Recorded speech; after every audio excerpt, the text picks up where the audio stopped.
some news broke yesterday, or 2 days ago at this point. Is it? 2 days ago, technically, because it's the 22nd now.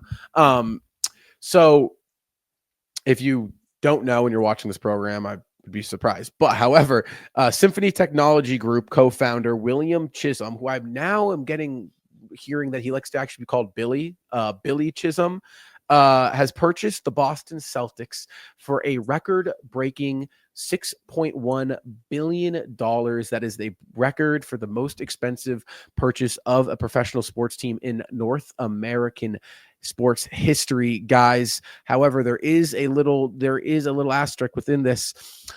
Wyc Grousbeck, who is the former, actually he only owns 2% of it. However, his father and his family owns 51% of it. The former majority owner, guys, will still be the CEO and governor of the Boston Celtics for the next 3 years. So, guys, we've seen William kind of, and Seamus, you make a face there, and I don't know if you got the chance. I don't know if you guys are Bill Simmons fans, but Bill Simmons and Chris Maddox just put together a great episode on this.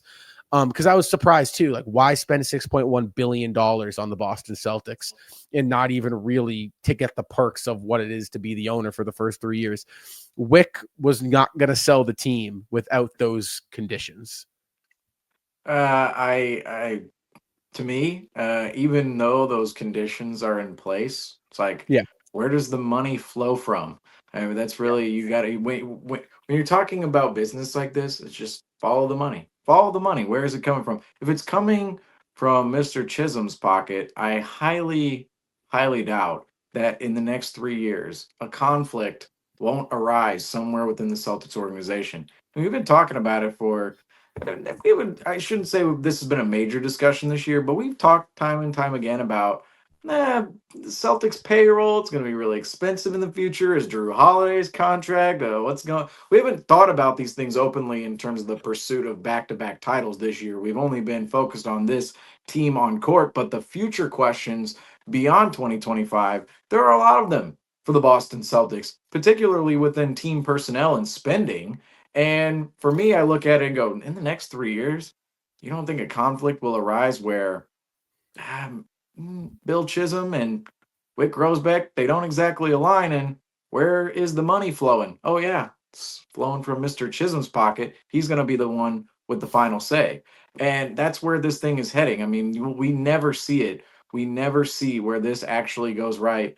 An owner comes in, a new owner that is, comes in, buys a team.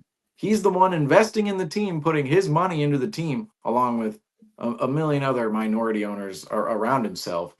A new owner rarely lets decisions go into the hands of the old owner, who is now out the door, who really, if you really think about it, Wyc Grousbeck, there was rumored that he could have a connection with the team still in a minority stake ownership somewhere down the line. But now it's like Wyc Grousbeck doesn't have to foot the bill of the luxury tax. I mean, from the standpoint of Wyc Grousbeck, the Celtics might as well be an infinity bankroll. I mean, they might as well have an infinity bankroll, because right now it's like, oh, I'm not fitting the luxury tax bill. Spend all you want. Spend all you want, Brad Stevens. Like, oh, Al Horford, he wants 30 mil. Yeah, give it to him. Go ahead. We'll blow this thing up. Because Wyc Grousbeck, how is he making the decisions as an owner for the operations, but he's not really writing any of the checks anymore? The guy writing the checks, which will be Bill Chisholm, he's going to be the one making all the decisions moving forward. The 3-year thing, I almost feel like that's like a soft landing, where now it's like, okay, Wyc can still have his hands in this or that, but eventually the responsibility is going to go away from Wyc Grousbeck, and Bill Chisholm will be the new owner, and Wyc Grousbeck will, of course, be the former owner of the Boston Celtics. And that's just the history that we're eventually going to live with, and it's going to happen sometime in the next 3 years. There's no scenario where somebody who's writing the checks is going to let the former person who was writing the checks make the decisions for the next 3 years. That just simply isn't happening. But I don't know if we want to go more into this. I was going to say, how about from a person's like the hiring standpoint? What do you think? Well, look, first of all, so So the ownership thing. So Wyc Grousbeck. Okay, here's what I wanted to say though.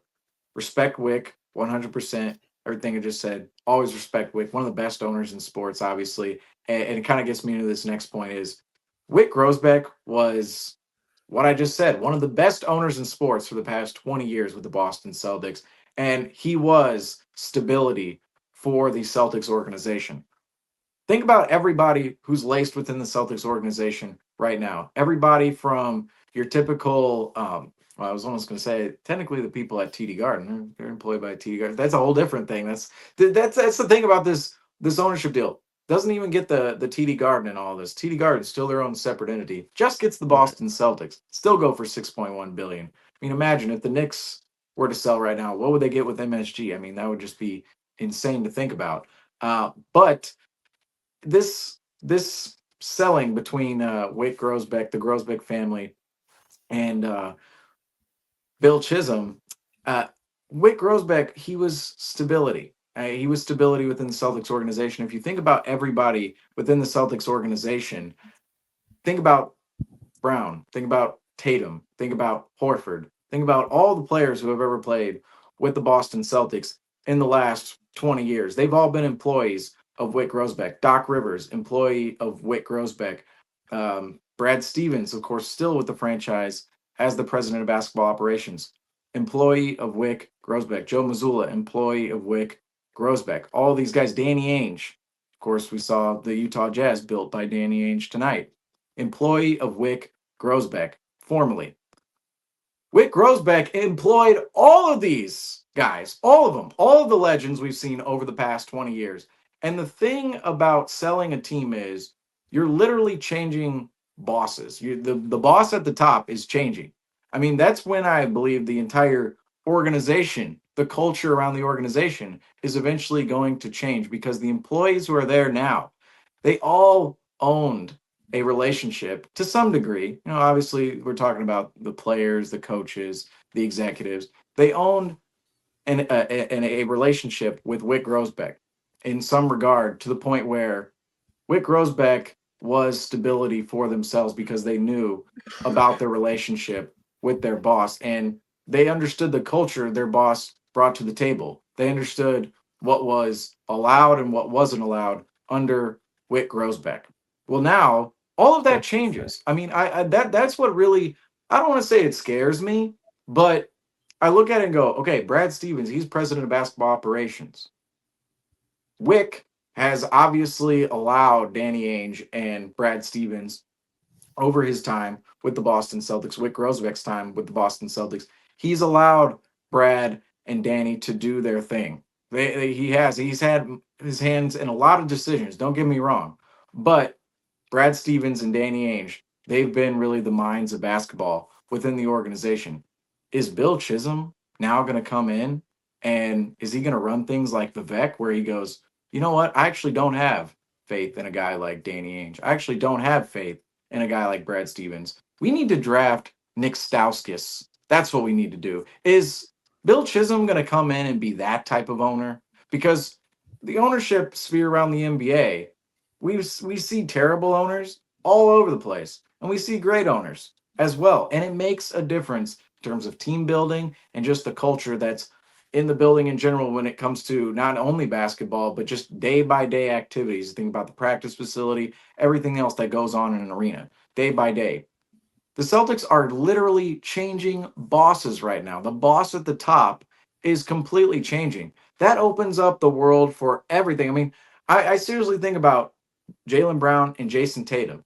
Those two guys, like they know beforehand, oh, Wyc Grousbeck, they know exactly what they're getting out of Wyc Grousbeck. They know exactly what they're getting out of their organization and what the hierarchy is within the organization. Now, they're going to have to form a new relationship with the new owner, Bill Chisholm. And who knows? Bill Chisholm, he might not form the best relationship with Brown and Tatum for whatever reason. I'm not skeptical in saying he won't, but I'm just saying along the lines of forming a new relationship, those are our star players, the coaches, the executives, all of them are forming a new relationship with a new boss who is employing everybody within the organization and could somewhere down the line soon, could be way later though, could one day go, you know what?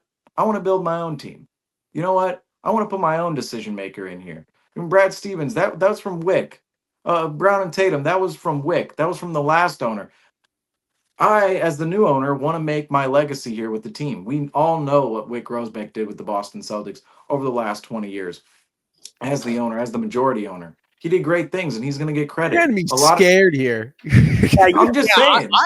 I'm not gonna lie. I'm over here. I'm about to cry. I'm like, what? I'm like, Tatum's dog too.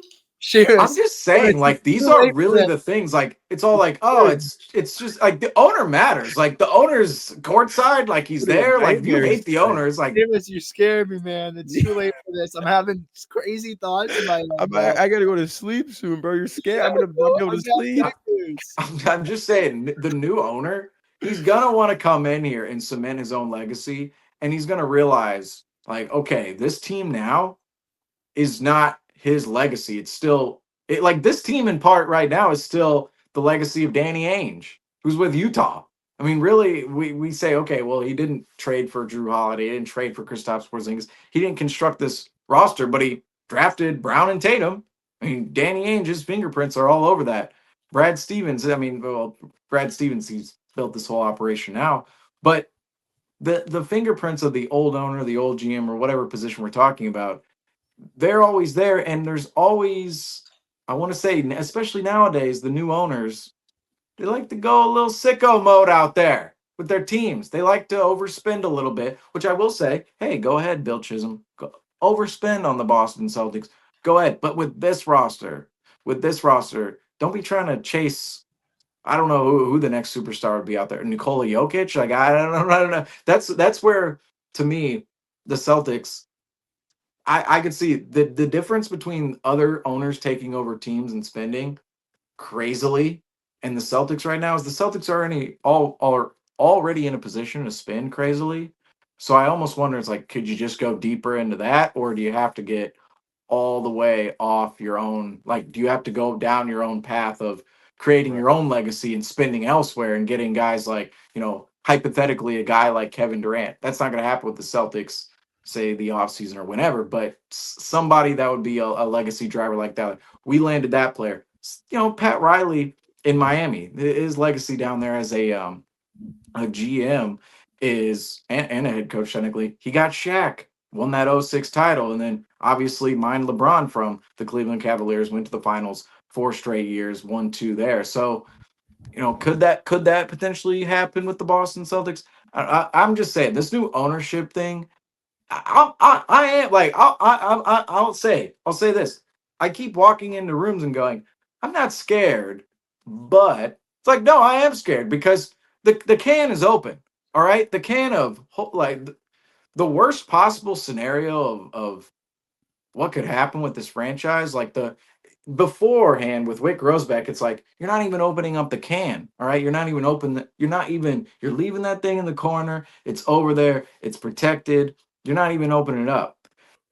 By selling the team, it's like, get out the can, open it up in the middle of the room, and don't spill it. Well, it definitely is a really weird time to sell too. I mean, post championship, like you just kind of said, it's like you are just kind of entering. And Wyc's a younger guy in terms of owner. Most of these owners you see in sports are super or on their older half. Obviously, again, Wyc's father actually owns the 49% of it. Wyc only owns 2%. Weird. I kind of agree with you. I personally, Seamus, I'm not gonna go down to the extent of thinking you're giving that far, because I don't see. He's got to step in. He's got to step into the office building first for me to go there. I think from a hiring standpoint, I think there are some positives out of it that I like. I think the Boston guy, he seemed very vocal in his interview about working with Brad. I think that's a positive. I think another positive is that, again, he's a Celtics fan. You can tell that he cares about the Celtics. And then he had a quote, extending the window. I think extending the window is really, really big.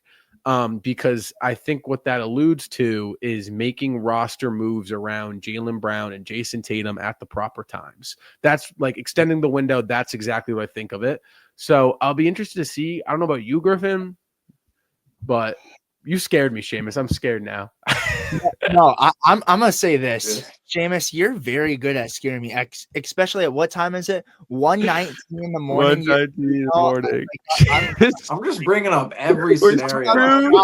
I'm gonna die. No, Everyone, Porzingis. No, first it was a Porzingis because I was getting to these conspiracies on what it could be, and then Seamus is like, it could be this. I'm like, oh my gosh, you're scaring me. I was at like we were talking about like level of concern. I was at like a 5 or a 4, and then I got up. I bumped you up. I remember I went and you were like, I revise.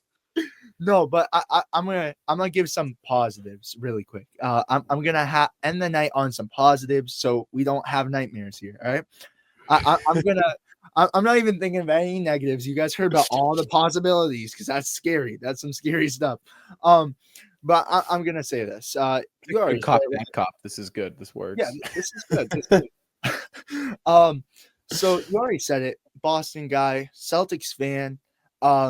He knows Celtics. He obviously coming from Massachusetts. He knows how the Celtics work. He coming from a Celtics fan.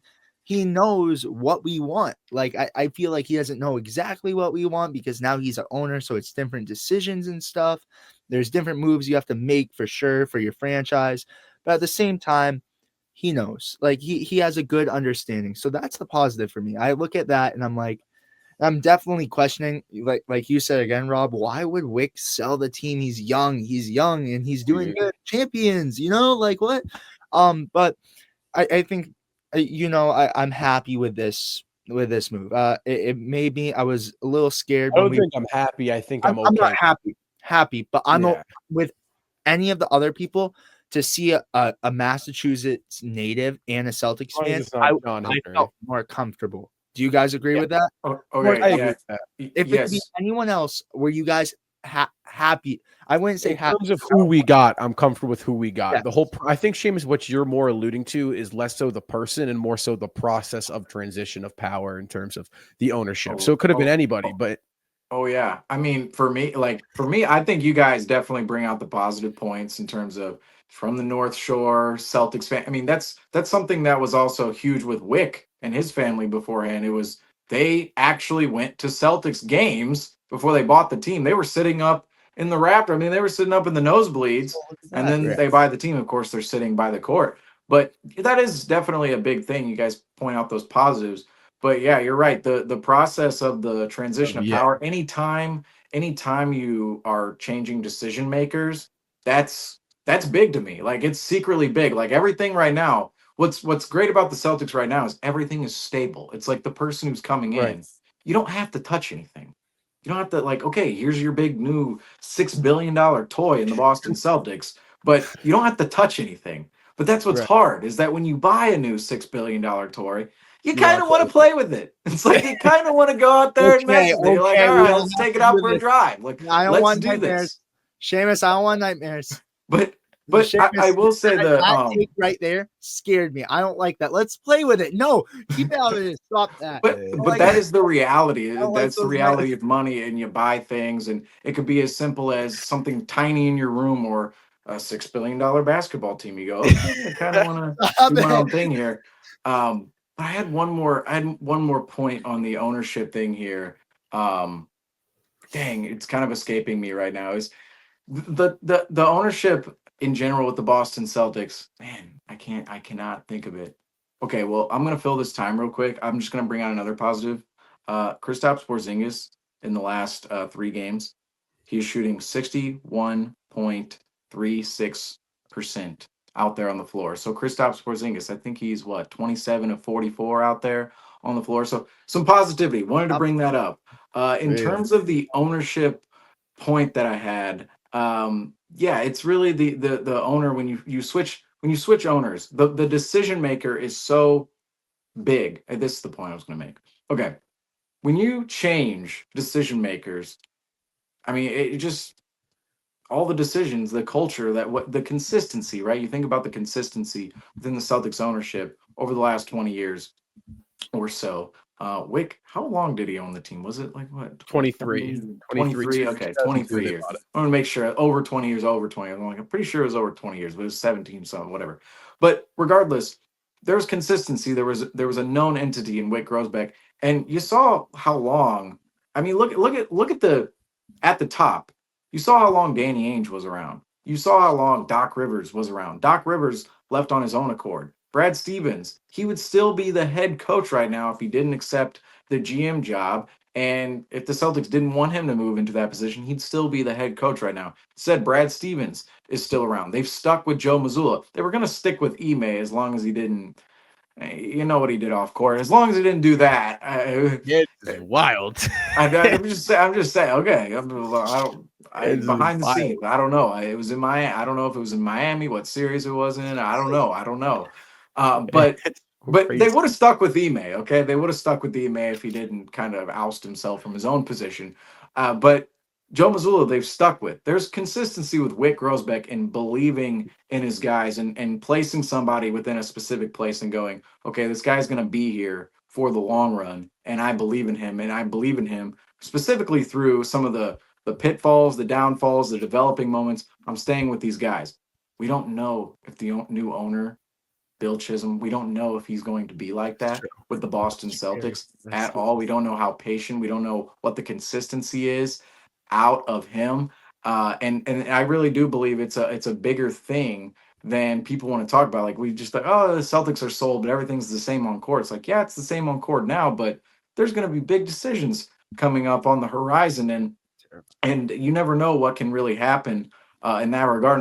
And this was the final kind of concluding point I'll make that will still scare everybody here is that the ownership. Okay, look, you can get a player wrong. All right, a max contract. And I'll say this: a max contract you're signing from another team. All right, so you're bringing in a player from another team, putting it on your team. The max is 4 years. The max of 5 years is only for a player on your team. So if you're wanting to extend Giannis or Tatum, whatever, that's 5 years. That's great. But say the max is 4 or 5 years. Actually, perfect example is Philly. You have Paul George, 4 years, Embiid, 5 years, right? Those guys, you make those mistakes.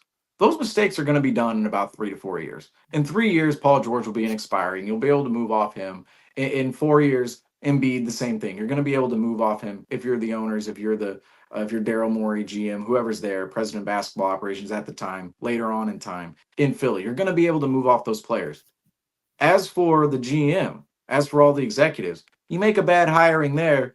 Okay, well, this GM, he's out the door. What there have been teams who have had GMs in and out the door. I think the average lifespan of a GM in the NFL is 2 years, which is just insane. So I mean, that really tells you about the turnstile and the kind of the musical chairs that go on. I think actually that might have been the coordinator spot. The GM seems a little erratic. I don't know, GM coordinator, whatever. But GMs do get flipped out as much as coordinators can, as much as head coaches can. If you make a bad head coaching hire, you can just send them on their way, right? And this is really a long, elongated thing I'm talking about here is all of these different positions can be replaced relatively quickly, even with a bad contract laced to it. An owner cannot You're be gonna say it. replaced. A bad owner cannot be replaced. If a bad owner is a bad owner, guess what? Your team has a bad owner, and it's going to be that way for 20, 30, 40, 100 years, like the Chicago Bears. Who even knows? I'm just saying. I'm not to scare everybody before bed here, but oh my goodness, the Chicago Bears, same owners for 100 years, they have bad ownership, folks. They have bad ownership. They have to go through it every single year. That's the thing that's so big with ownership, particularly with the Boston Celtics being sold to Bill Chisholm is you never know. This could be a 100-year run, could be a 20-year run, 40-year run. Who knows how long his run is as an owner? If he's a bad owner, we just have a bad owner. You can't. You can replace players, you can replace coaches, you can replace executives. You cannot replace an owner. He's Your gonna owner's be a your good owner. one. That's it. He's gonna be a good That's one. it. It's gonna be a good 100 years. I'm Yes. not. I'm done with the negative. He's gonna be a good owner. And it's He's gonna be a good owner. I like that. I'm with that. It's gonna be so funny when we get an interview with Bill Chisholm on here, by the way. When he comes on the program and we're like, You say we're like 2 years in, we have back to back titles, and he's already taken over, but he's doing well. That'll be funny. Tatum's in Come back to Milwaukee. that thing. Tatum's in Milwaukee. Yo, I will say the dude, Mavericks just went that through this. sucks, Just don't saying. say that. But All right, guys. You see Well, a situation as bad as the Mavericks, I will say, and go, that couldn't possibly happen. Like that, the bad luck could not possibly happen elsewhere. Right? Hey, Yeah, talk to that's the too Nets. Talk to that's too the funny. the Suns right now. The Suns, I guess.